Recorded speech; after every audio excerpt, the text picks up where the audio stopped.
It's Hollie's Hotspurs back with another one. Chatting all things Tottenham, we're second to none. Special guests every time, if it's win, lose or draw. The passion is high like Harry Kane when he scores. Or when Lloris makes a world-class save. We got Højbjerg running the mid every game. Settle down, stick around, share your thoughts with the panel. And make sure you're subscribing to the channel. Coys.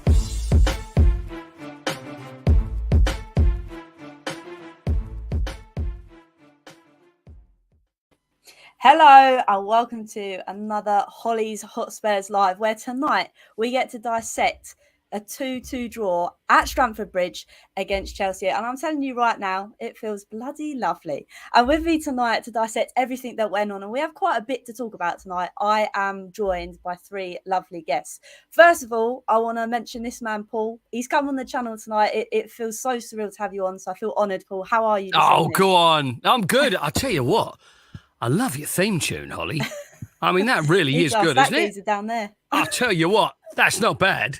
Any chance of doing me something for half time? I think that would be good. I think if I walk out, with something you put together, what do you reckon?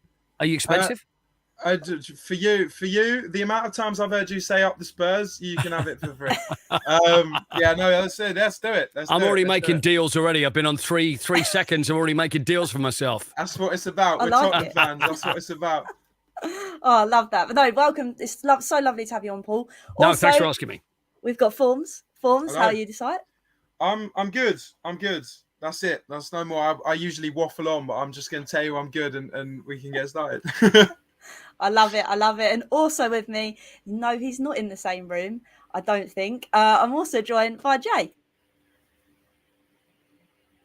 Hello, sorry, I had the wrong mute button there. Yeah, hi, yeah, buzzing with the game yesterday and to be on again. I've just got back from Anthony Taylor's house. I've just done all of his chores for the next 6 months. But yeah, no, I'm glad that we got a draw at the Bridge. Don't even make jokes about that, Jay, because you know what? If I see the word corruption again, I'm going to explode. I mean, for crying out loud. Really? You can't not laugh. You can't not laugh. Oh, man. No, it's going to be a good one to dive straight into. But before we get into it, I just want to say a big thank you to everybody that's watching currently live or is going to go back and watch it again or listen to it. Big up to everyone. If you are new, please remember to like and subscribe and all of the admin-y stuff. But anyway, let's crack on because obviously there is so much to talk about. But I'm going to start right from the off. At the end, actually, because we did manage to equalise in the 96th minute, wasn't it, Paul? I mean, it seems. Yeah. It was. I've seen some great ends to games, and of course, we all know Ajax, etc., and Leicester last year. But you know what? There's nothing like an equaliser in the 96th minute. You know when they say about that it feels like a win. And it really did because we weren't as good as we hoped we were going to be. Yeah, things changed, didn't they? And once the formation changed and Richarlison came on, but I don't know how many of you were there. I was absolutely going bananas when that one went in. It was just crazy. And there's a guy. See, the thing is, I've got this shoulder problem. I keep dislocating my shoulder, and so it's like ridiculous. I've got to be so careful about everything I do. So this guy grabs hold of me and starts shaking me like that, and I'm going, "Leave me alone!" He's going, "Oh, sorry, Coyte." I said, "No, it's just that my shoulder's going to come out. It's just my shoulder's coming out." So I'm like celebrating like with one arm like this. But it was just unbelievable. The excitement. That's what it's all about. That's why we love it. It's just when you have moments when you think, I don't know whether I'm feeling it. It's stuff like that actually does it. So what a great end. So fantastic.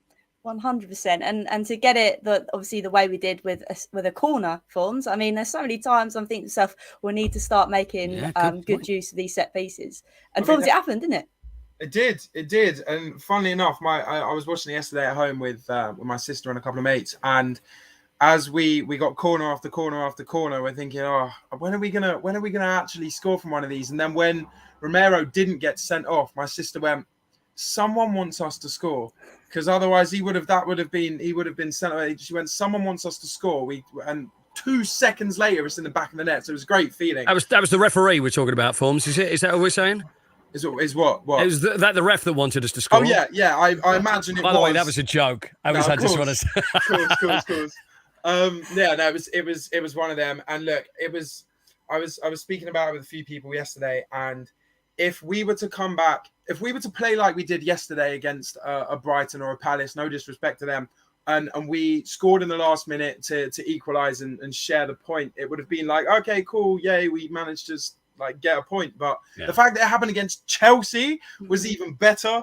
The fact that it's another club who are potentially competing for the title, or competing for big things this season, and we're able to take some points off of them is just a fantastic feeling, and I just love seeing Chelsea fans crumble. It's great, isn't it? You just want to inject it. That's the thing, Jay. Like Formz has kind of touched on there. We've managed to come back after. We'll get into the delves of it soon, but we were playing pretty poor up until that point. But we still managed to, right at the death, to grab something from it. Yeah, me and you were talking about this earlier, and we were saying that's a game, a season and a half ago we lose.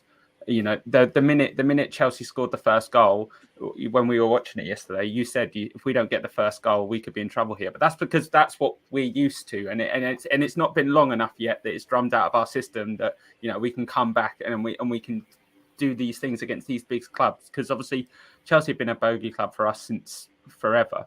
Especially at the Bridge, and like Formz said, against the big six, getting it out of the way early, and a point is a lot better than no points, and it keeps us unbeaten, and it keeps the players' confidence high.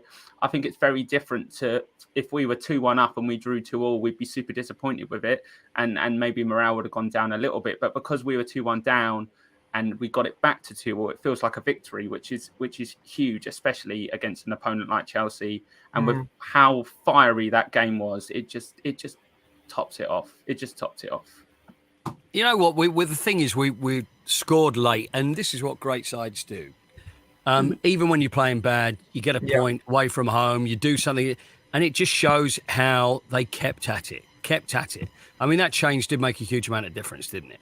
But they did keep at it, and you're right about the corner. I forgot about that. There was a point where I'm thinking, corner. Think of the days when we never beat the first man, and and the corners coming in were fantastic, weren't they? They were curling. They were just bang on the mark. Apart from the first one he took, but they were great. So I mean, that's such a new weapon to our.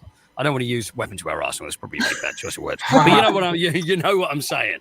Oh, it's a new weapon to our South London club, is what it is. Yeah, that's true. I mean, look, best part was when I think the different corners that Perisic took. One was with his right foot, one was with his left. He can use both and put balls in, put good balls. He's a class asset to the team. I think he's going to be fantastic. 100%. And obviously, if we're talking about that kind of player that plays where he plays, the other player, Sessegnon, I think lots of people were talking that at half time he might need to come on to have a rest, but Conte didn't want to change it, did he, Jay? He kept him on, and obviously I think we all wanted to see the introduction of Perisic come on sooner, but in the end it didn't really matter. No, and I think the first half, we were joking about it yesterday with a couple of our friends, saying that Ruben Loftus-Cheek is an absolute smurf. It's a gaming term for someone that was playing way above their abilities, but you don't expect them to be that good. He was incredible yesterday for Chelsea, and he gave Sessegnon an absolute terrible time down that wing. And I think it would have been a massive knock to Sessegnon's confidence to not give him the second half to have a chance to go back out at Ruben Loftus-Cheek and show him a little bit. And Conte gave him that chance. We didn't really see as much. And then obviously the change changed the game. So, and I think that's the thing. And if you listen to a lot of the interviews that Sessegnon's done and how big of an impact Perisic has been on, since his arrival, I think that partnership there is the perfect balance of, I don't think Sessegnon would have taken it to heart coming off, because he's got this experienced professional player coming on who he's training with every day, learning off. And when he came on and he made those changes, I can near on guarantee that Sessegnon would have watched that and thought, right, how am I going to add that to my game? What am I going to do that's to improve on that? Because he was playing the same position. So I think that introduction was key. And Sessegnon was incredible against the Scummers. So I'm well happy that he's getting there, but I just think yesterday maybe too big of an occasion just yet for him. See, look at the way that he's doing it as well, Conte. And obviously, as fans, we're in there and we think we want to see them play, we want to see the new signings, but he's just drip feeding, And if we look at how this is a big discussion that I've had with various players and on the radio as well, is about momentum and how it is at the end of the season and what you do the following season. Now, whether it's if you look at Manchester United, they had a horrible end to the season. They've had a horrible start to the season. So we don't know whether it's bad momentum that continues. And it's the same with us as well. He never changed the team from the end of last season, even though there were new signings coming in. There'll be substitution there, and then we'll see Basuma, and then maybe next week, then we might see the odd one star. But he's being very careful about the way he's doing it. And obviously it's the right way to do it, instead of just thinking, whereas some clubs are going to think, I've got all these new assets, I'm just going to chuck them all in, which probably a lot of us would have done and just gone, oh yeah, we got Perisic, we're going to throw him in. Look who we've got and all these other players we've got. Let's just make them play. So just drip them in slowly, integrate them within the squad, and who knows how things will be in the next few weeks. It may be completely different, but he's just doing it the right way because he's a top manager. He knows what he's doing. Yeah, 100. And I think that's the whole kind of thing. We talk about how if we went to the bridge like this maybe a couple of seasons ago, the mentality wouldn't have been there for us. But I think, like Coyte's saying, it leads on to that mentality that Conte is instilling in this team. I mean, like Conte says in all of his pre and his post-match press conferences, he said he's now got 7 months of working with this team behind him, plus a pre-season. So he hasn't been chucked in midway through a season. He's had time to instill his philosophy and his way of working onto the players, and it's really showing. I mean, look, when he took over the club, we were bottom half of the table. When he ended up sewing sort of the pieces of the club that was slightly torn open together, and we ended up finishing in a Champions League spot and above Arsenal, which was a lovely little bonus. And now, as Paul said, as we've gone on to the new season, we've carried that momentum on. It's because that mentality, the Conte way, has been instilled in the players that he's already been working with. Those are the ones that have started. So those are the ones that have carried over. And now that these new players have had a pre-season, and B, being integrated into a new Premier League season with cup games and all of that alongside it, give it a month or two, and all of those new signings plus the players that were with Conte last season are going to have the strongest mentality the league's seen. So yeah, exciting times ahead. It really is. No, it really is. And obviously it would be rude of me to not talk about obviously the controversy that led up to that go. We're talking about it a little bit, and that is obviously, Jay, the whole Cucurella Romero bust up in the box. I don't know. It's one of those things. If it's against you, you're absolutely livid. But because it was for us, you're kind of like, well, VAR looked at it, so it's not our fault. And then his hair got in the way of his arm, for goodness sake. If you're going to have flowing locks like that, they're going to brush against your hand, tickle the palm of your hand, and you try and scratch it. Obviously, something's going to happen. Exactly. That's the thing. It was obviously Romero's always been that player for us. I feel like, I've missed, I love players like Romero. He's a live wire. It's the same reason I fell in love with Lamela. It's the same reason, because they can do absolutely anything. But the difference is Romero is a much better player than Coco, sadly. But obviously in a totally different position. But, it's difficult because it's very hard to argue because it was for us. And if that was any other team in any other scenario, I do think that it shouldn't have stood personally. But, I'm not going to write to the FA and ask them to change it or do a petition so that a certain referee doesn't referee all my games. You hear conspiracy theory all the time. Yeah. I don't think it's that. The refs have been told to let a lot go this season compared to the season before, which I think is good for the game. And I just think there was a bit of beforehand, and it all goes on in the box. Any person that's played football will tell you there's all kind of antics that go on in the box, and when you've got all of these cameras pointing at it, that sort of thing's going to get noticed a lot more. So yeah, it's a tough one, but in your face, Chelsea. So I think that's the real thing, though. If it was us that had that, I think we'd all be ranting and raving as well. But it is what it is. That sadly is the case. But I think the trouble is with this whole thing of letting them go, now we're getting to the point where we're moaning if things are let go.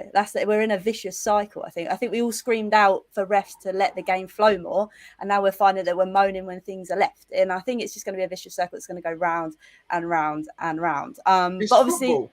It is football. And for from the dawn of time, and when football started, there's always going to be one side that's more pissed off with the ref than the other. It's just football. So, yeah, we're going to hear complaints. We've heard complaints for years and years, and it's going to be the same thing forever and ever. And we just got to get on with it and keep stealing points off Chelsea. You know what? As I was leaving the ground yesterday, and there were Chelsea fans that were, I was right in the middle of it and just walking away. And they're all going, the referee, a disgrace, what a disgrace the referee was. But to be honest with you, I didn't notice that, because if you were there, would you have seen, and the only one is probably the Bentancur possible foul, which led to Højbjerg's goal. So that was that one. Did they see the hair pulling? I don't know whether they would have done, because I didn't see it happen at the time. Of course, we heard about it later. So I don't know whether they got, as they're walking away, then they hear stuff on the radio, or whether they read stuff, but they're all saying what a disgrace it was. But I don't think it was that obvious, if you were there watching it, what the mistakes were. And some of the mistakes, okay, and I'm going to try and, just be honest about this. Yeah, the Cucurella foul, the situation, you're obviously pulling the hair, well, as Jay just said, but he's absolutely right. But as far as the other one goes, I thought it was a foul straight away when I saw it. But then you look at it again, and you think, yeah, he caught the ball. Yeah, it could be one way or the other. This is not like an issue of corruption.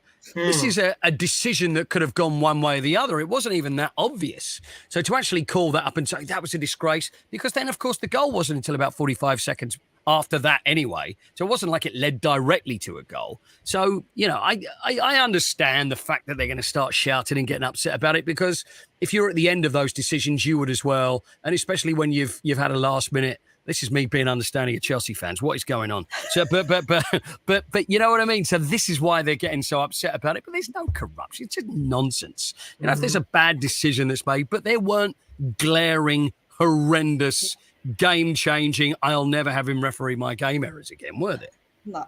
And I have to say, I think that because this is the point. I think, obviously, the controversy in itself is one thing. But Formz, they had loads of opportunities to score more goals at times. Obviously, there was that massive one that Kai Havertz missed. That could have changed the game, but they didn't take it. No, they didn't. And that's exactly what it is. It's when you're on the, I'm going to say losing side of things, because essentially that's a loss for Chelsea. But when you're on the losing side of things, it's really easy to point out what went against you. And it's a lot more... It's easier to brush over the things that you could have done that you didn't do. And it was a case of, look, had Chelsea been, because yes, we didn't play well, but I don't think Chelsea played particularly well either. It was a case of whenever we go to Stamford Bridge, we just absolutely poop ourselves and we bend over for them. And it's been that way for years, and it just is that way. And it was that way during the game. And I think we made them look a lot better than they were. Do you think? Because I thought they were good. I did think they were good. I mean, look, they were the better team. They were the far better team. But I think that how we played did make them look a lot better. And if they were as good as all these Chelsea fans are saying that they were, well, then Havertz would have missed that chance. And they could have been a lot more clinical in front of goal, because they're Chelsea. That's what they do. They take teams on, especially at home, and they absolutely batter them. And the fact that they didn't just goes to show that maybe they weren't on their A game either. So it is a lot easier for them to pick out what went against them rather than the things that they did wrong.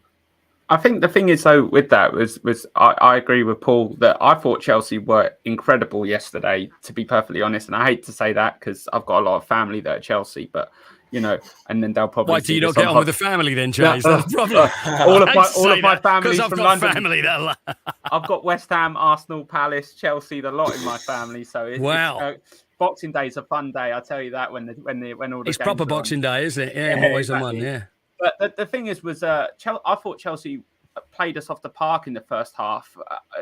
I was watching it and it was absolutely soul destroying to watch. They just held on to the ball, and I know it's Tuchel's way of playing, and obviously where I don't really watch many Chelsea games, it's the first time I've really sat down for 90 minutes and watched them play.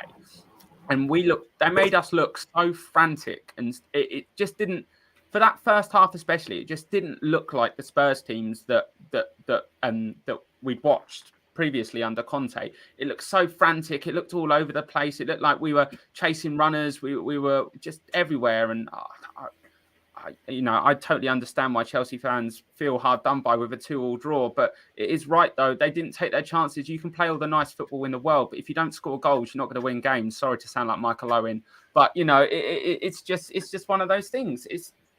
It's frustrating, but just got to take your chances. Maybe that's my ego telling me that they didn't play as well as I thought they did.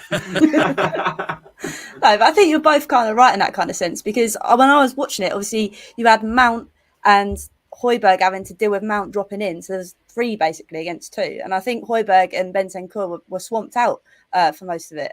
Paul, did you feel that as well on the ground? Were you getting frustrated with the midfield dynamic? Yeah, it was difficult. Something had to change, didn't it? And it was the right change. I mean, it did worry me because I didn't think it was only the formation and the way we were doing it, but I thought we had a really good start. I thought the first 5-10 minutes, and I'm thinking we're away here. And then Chelsea kind of took control, and I did think that we were letting passes go astray. It was the speed. It was their press. I mean, they were quick to everything, and they chased everything down. So we never had a moment, and it was a bit like, hold on, what are we going to do here? Because let's get rid of it quickly. And it was only once the change happened that things calmed down. Then we've got Richarlison, who even if we say he wasn't brilliant the way he played, but nuisance value. He was fantastic because he got in there and they didn't know how to deal with him. It left space, and then we started playing. So then it was better. So, I mean, this is what's great, is having a manager that, because we're all thinking, is it going to change? Is it going to change? And choosing the right moment for it to change. And that's why these managers get the big bucks, because he knew exactly what to do, and it worked perfectly. And I'd say if we had another 10 minutes, we would have scored 2 more goals. Probably. And I think you're right, because obviously I was sat at half time and I was like, please just get Højbjerg off. And I know many people were saying that he played really well, and I can see glimpses of it, but I was getting really frustrated. But I'm glad he didn't take him off Formz, because then he got the equaliser, didn't he?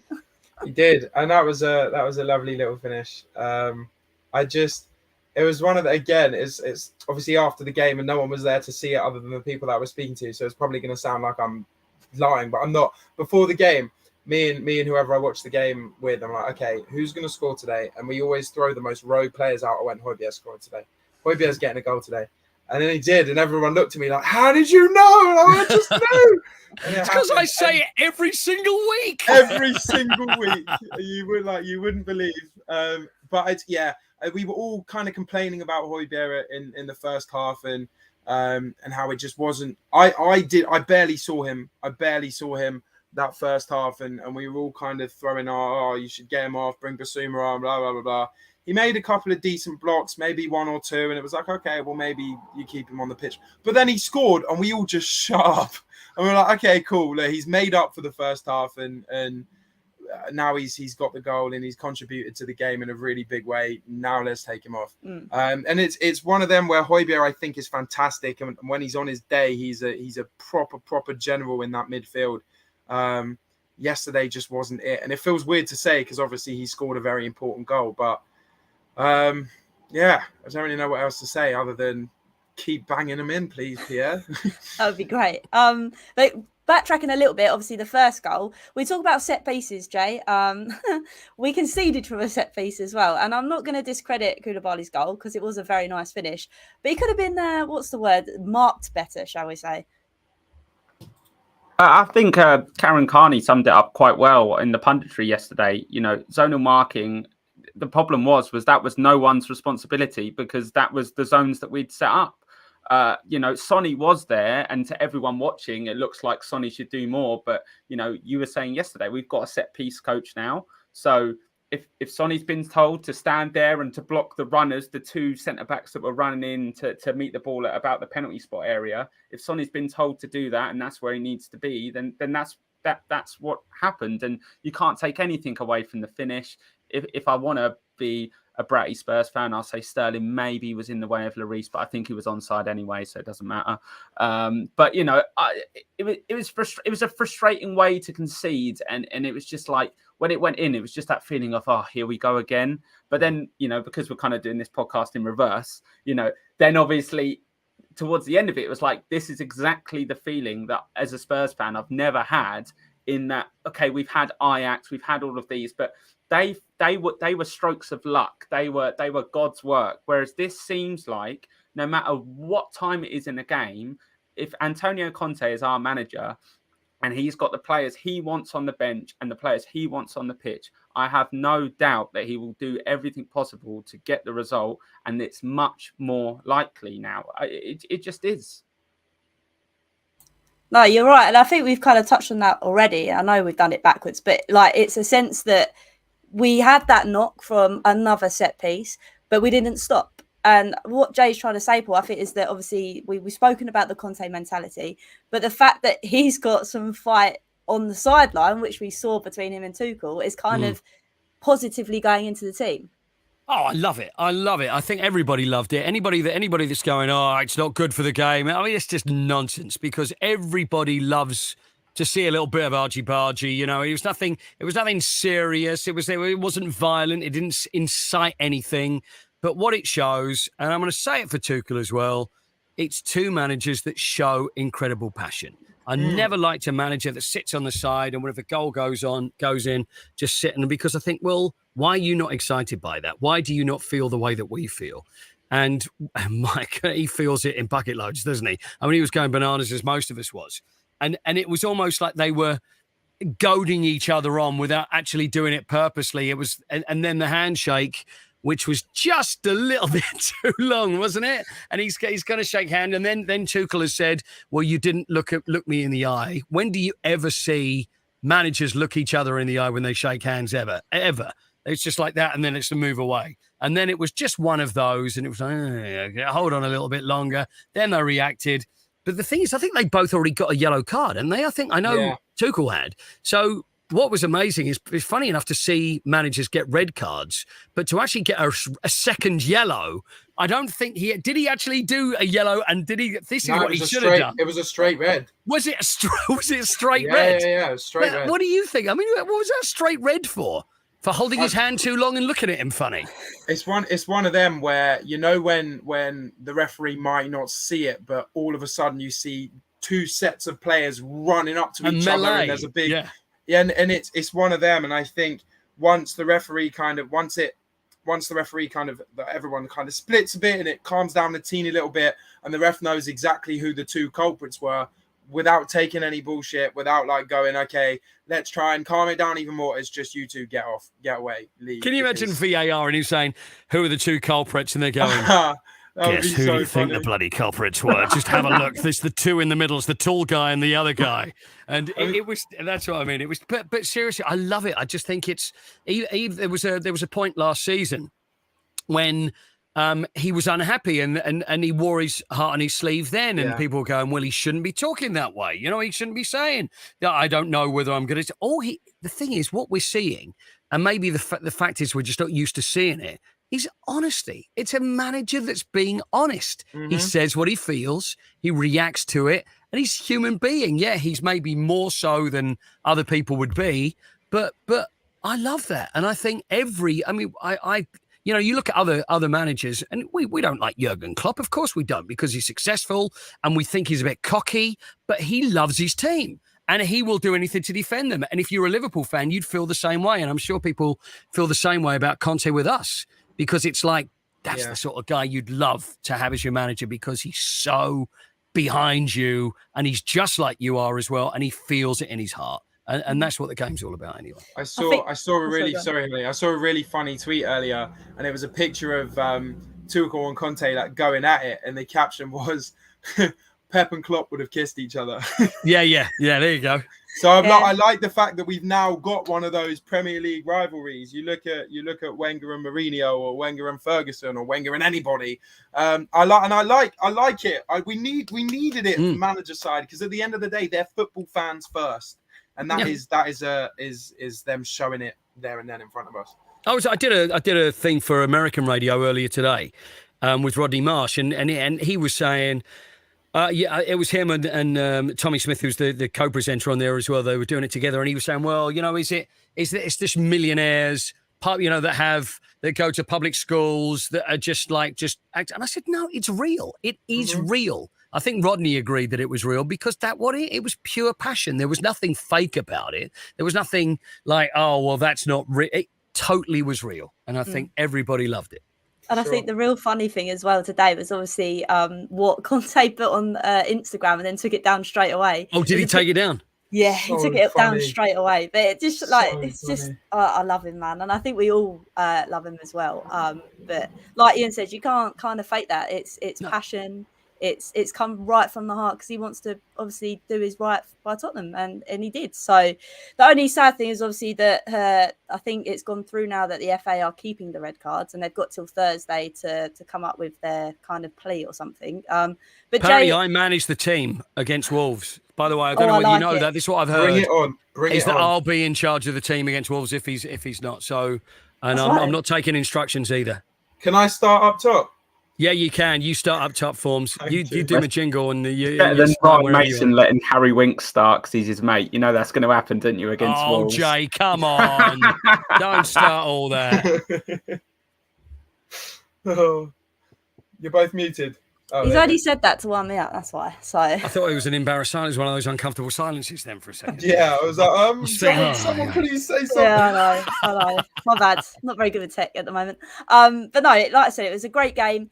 We've got a point. That's all that matters. So it was good vibes. Obviously, Paul, I know you have to dash, so I want to say thank you so much for coming on tonight. If you ever want to come on again, you are more than welcome. Thank you. No, it's lovely to see you. Thanks for asking me. So yeah, we look forward to seeing everybody on Saturday. Yes, I like it. Bring And it if you're on. managing the Up team, Spurs. we're all up for it. Up the Spurs. Up the Spurs. Yeah, guys, good to meet you. Take care. Yeah, Well later. done. Enjoy the show. Bye bye. Yeah, What obviously. a class guy. What a class guy. What a legend, man. What a legend. But obviously, we do play Wolves at the weekend. Paul might be the manager. So, Jay, I'll come to you first. What are you kind of thinking? Do you think this is the time Conte mixes up this midfield, or we keep it the same like he did against Chelsea? I think if we lost, he would have changed the team.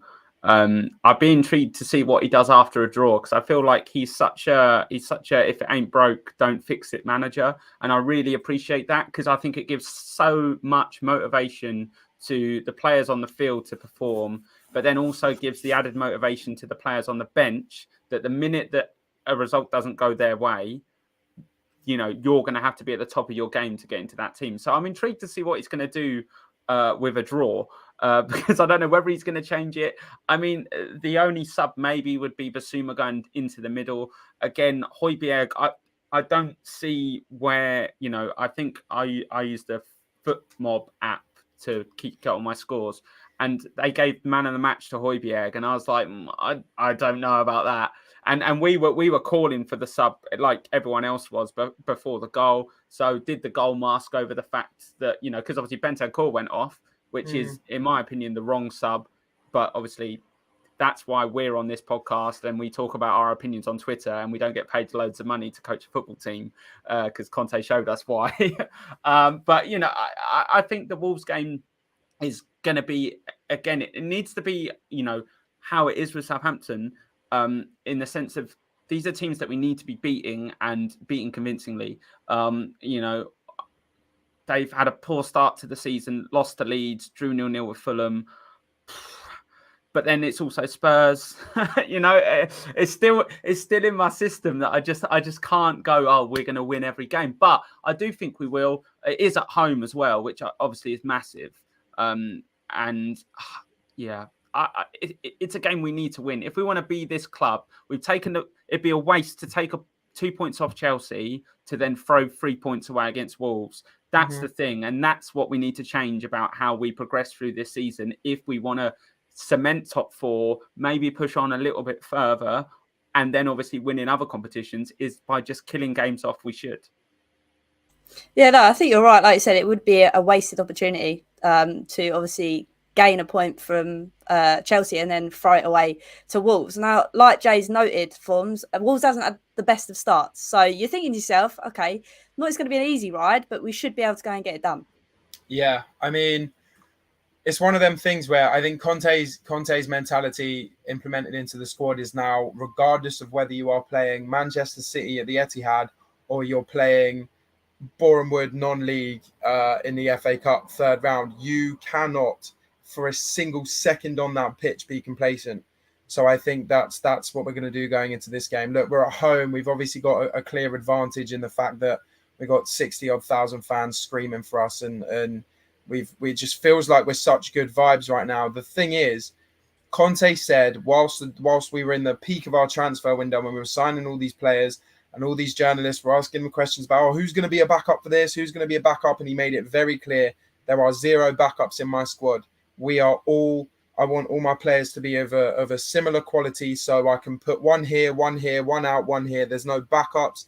There's no anything like that. So I think when you look at the start to Wolves season and you look at how busy the season is about to get, I think maybe you do make a couple of changes. Now might be the right time to do so. I'm not saying change the whole 11, but you maybe start Basuma here and Perisic there. And I'd actually quite like to see, as a very controversial opinion but it's based on how he played against Chelsea, I'd quite like to see Richarlison start maybe over Son. So it's one of those games where I feel like if there was any game to do it early on, it's this one, because we're unbeaten so far. We've got the confidence. And if there's any game for Conte to kind of put his money where his mouth is and make some changes, then make some changes. I'd happily welcome some change. Yeah, I think so. It's not that we're impatient and we want to see the changes. I think it's just some of them are warranted. And obviously, Jay, I like the way that Formz is spoken about, obviously, Richarlison, because he did add a lot of energy into that game when he came on. And lots of people are noting that Sonny might be a little bit off the ball. And I've had this discussion last season, and he proved me wrong towards the end of it. But maybe he does need a bit of a rest. Write him off at your peril. That's the problem. That's the problem with world-class players like Heung-min Son and Harry Kane. The minute we start criticising them, they show us exactly why they're world-class. And hopefully, Saturday will be exactly that for Son. Obviously, the only thing that I don't think I've seen a lot of on Twitter or in the Spurs echo chamber is Decky's performance yesterday. I thought he was probably out of that forward three, maybe equally as bad as Son. Yeah. And it's the first time I've really watched Decky and been like super disappointed with his performance. So if that change was to happen, I do think it's Decky that needs to drop out, personally, because I just can't justify benching Son. Just because Makes it's sense. Son, you just can't justify it. And Decky, we love Decky because he's a cult hero already. And the only thing is that I'm worried about with Decky is I don't think that he won't not sign for us, because obviously he is only on loan. I can't remember for the life of me whether it's an option to buy or it's you have to buy him at the end of the loan. Option. It's an option. So, the thing is do we want to invest time? If a player that's on loan isn't performing, then surely a player in the squad should take that place as like the first rung on the ladder sort of thing. It's just one game though, Jay. I know it's just one game, but we've got such a good squad now. This is the thing. We've got such a good squad now that I think that we, like you said about Conte, it's not like we're subbing him in for someone that's unproven and crap. Mm-hmm. I mean, we're subbing him in for Richarlison, who came on and was throwing himself about. Again, he's got that South American flair that I absolutely love in players.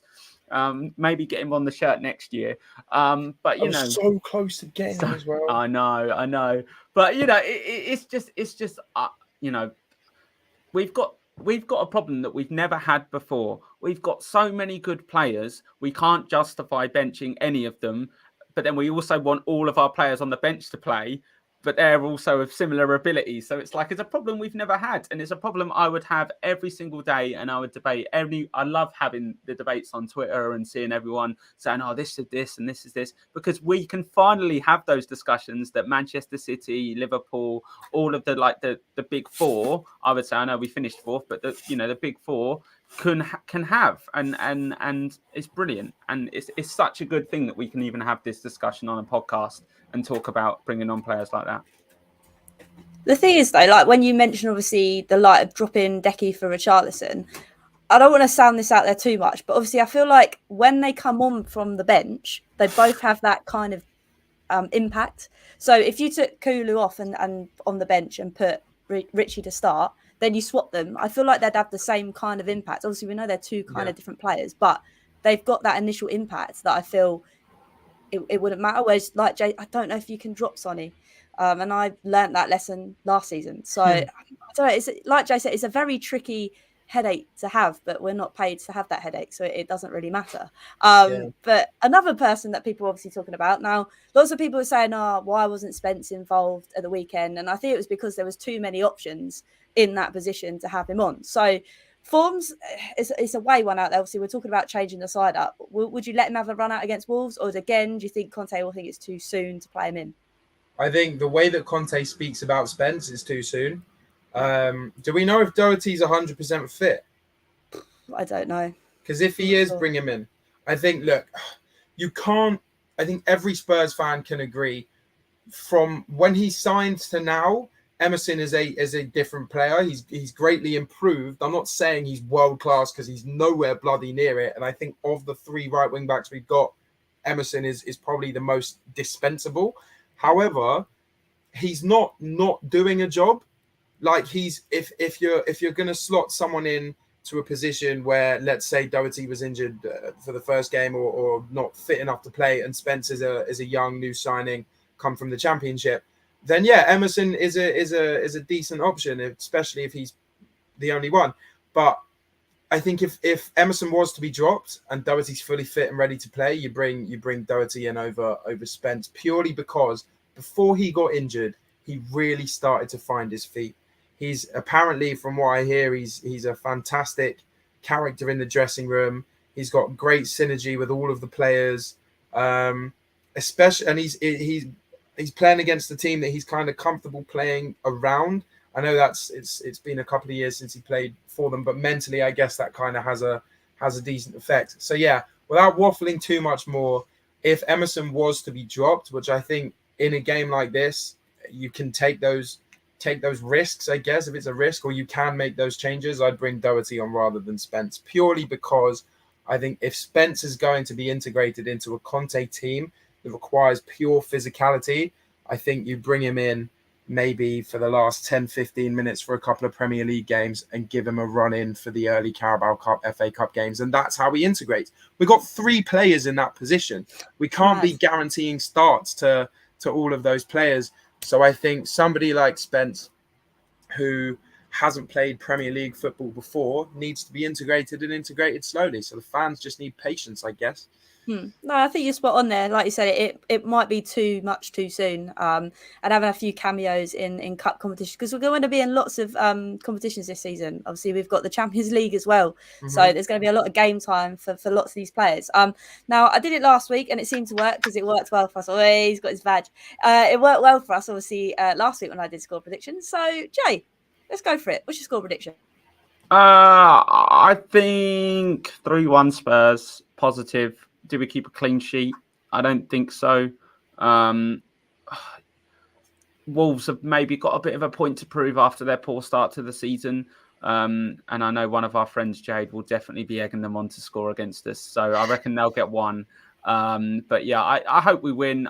I want it to be convincing again. You know, even the Saints game, obviously we were there, but even the Saints game, it was, you know, even when they scored, there was just this aura around the game and the stadium that it didn't even matter that they'd scored. They scored and it was like, yeah. And it proved for the rest of the game, because they done absolutely naff all. I know this is the only chance on camera I have to beat the Scummers with a stick. So, you know, it's just, I think we need to convincingly win this game, and I'm confident we can, especially with the way that we ended the last match. Like I said earlier, if we were 2-1 up and drew 2-2, we'd go into this game with maybe a lot more of a negative mindset, but we're going into the game coming back from one of our arch nemesises who we always lose to and we hardly ever score against, to then score 2 and to do it in the style we did. I think the team's going to be full of confidence, and I think the fans should be as well for Saturday. I like it. I like that one. Formz, what's your thoughts as well? Same kind of vibe? No hesitation, 5-0. Oh, I like it. I'm that my friends call me one of the most optimistic Spurs fans, but look, we're so, and I'm saying this really arrogantly and full of bias, we're so good. We're so good. We've got so much energy in our squad, and we are probably, after that pre-season, one of, if not the most fit squads in the Premier League. So if we do have a fantastic start to that game, even if we're a little bit shaky, but we score a couple goals, that last 15 minutes, when most Premier League teams, especially kind of bottom half teams, are absolutely shattered, we're going to still be running on pure fumes and vibes. I genuinely can't see anything less than 5-0. I love that.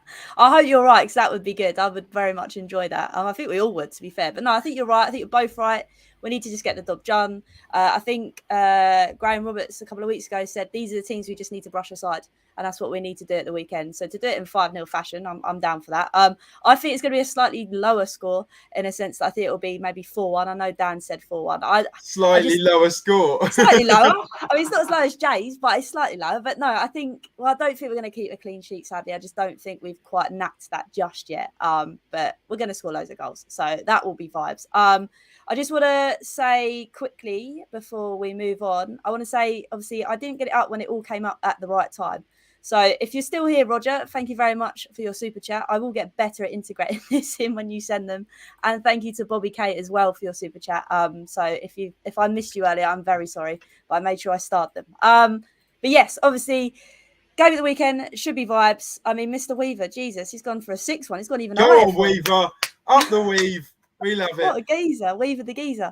But no, I want to say a big thank you to you guys joining me tonight. Obviously, big thank you to Paul as well, who has left. If you haven't if you weren't here for the start of the show, please make sure you go rewind and watch it, because he was here talking. It was very nice hearing his voice, not just at the lane, which was crazy. But yeah, I want to say a big thank you to you guys. So first of all, Formz, thank you so much. Where can everybody find you? And I know you have something little special coming up very soon. So let people know. Forget where they can find me. I got my first ever headline show this weekend, which is huge for me. If you don't know who I am, I'm a musician. I make music. And you can find me on any social media channel as Formz. And yeah, my first ever headline show. It's going to be sick. I got some really cool artists coming up and performing and getting on stage with me. And it's going to be the most incredible thing that I've put on myself. It's in Camden, which is in London. And if you go to my Instagram or my TikTok, the ticket link is in my bio. They're only £7. Where can you get a night out in London for £7? You can't. So yeah, come and spend it with me. There's about 20 tickets left. So yeah, if you want to come and vibe, or you don't know what to do on Saturday night, or you've seen this face before and you've heard any of my stuff, come and vibe. I'm going to meet everybody afterwards, and it's going to be sick. I love it. And everybody would have heard of you because you did write the funky intro for the video. So Zach, I need to do you a new one for this season. I mean, you can, but at the moment it's working quite well, as in we haven't really lost yet, so it's a vibe. So don't change it yet. But no, thank you. And obviously, Jay as well. Jason, thank you for joining me tonight. Where can everybody find you? Sat next to you as always. I want to see how Formz is going to work it into the set. That's what I'm interested to see, how Hollie's Hotspurs is going to go down with the fans. Yeah, you can find me on the free tees, TikTok, Twitter, and Twitch. Now that Madden's out, finally, I'll be streaming a lot more on Twitch. So if you guys want to see me play with the other shaped ball, that's where you'll probably find me. But yeah, most of the time on Twitter with my anti-Pochettino agenda as always. Of course, he has to get that in. Fabulous. But no, thank you both for joining me. Obviously, everybody else in the chat. We are currently at 2,000 subscribers, but I don't want to jinx it. So if you are watching, please do not unsubscribe, because I will be very sad. But if you are new, please subscribe so it stays at 2K. But yeah, hopefully we will have a win on our hands, and we'll be talking about that next Monday on Hollie Hotspurs Live. Same place, same time. So I hope to see you all then very, very soon. But until next time, come on, you Spurs. Let's go.